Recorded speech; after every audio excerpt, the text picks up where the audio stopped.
Fake ప్రచారాలకు perfect address గా YCP party మారినటువంటి పరిస్థితులు. ఫేక్ ప్రచారాలకు పరాకాష్ట ఈరోజు మనందరం కూడా కర్నూలులో జరిగినటువంటి బస్సు ప్రమాదంలో ఒక బైకర్ మద్యం సేవించి ప్రమాదానికి గురైనటువంటి పరిస్థితుల్ని ఈరోజు తన మీడియాలో వైసీపీ పార్టీ తన నాయకుల చేత ప్రెస్ మీట్లు పెట్టించి తన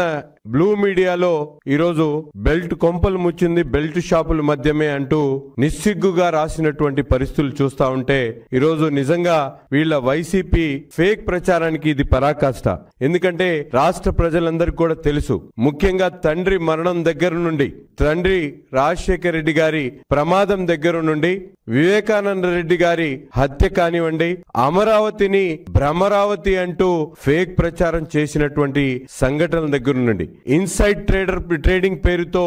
రాష్ట్ర ప్రజలను మభ్యపెట్టేటువంటి ప్రయత్నం చేసినటువంటి పరిస్థితులు కానీ, అంతేకాకుండా మనందరికి కూడా తెలుసు పింక్ డైమండ్ పేరుతో గగ్గోలు పెట్టినటువంటి ఫేక్ ప్రచారం కానీ, ఇవన్నీ రాష్ట్రంలో కోడికత్తి కేసులు కానీ, ఇవన్నీ కూడా ఈరోజు వైసీపీ పార్టీ చేస్తున్నటువంటి ఫేక్ ప్రచారానికి ఒక లెక్క అయితే, ఈ రోజు శవ రాజకీయాలకు రాబంధువులు కూడా సిగ్గుపడేటువంటి విధంగా వీళ్ళ ప్రచారాలు చూస్తా ఉంటే నిజంగా బాహ్య ప్రపంచం అంతా కూడా నవ్వుకునేటువంటి పరిస్థితులు ఉన్నాయి.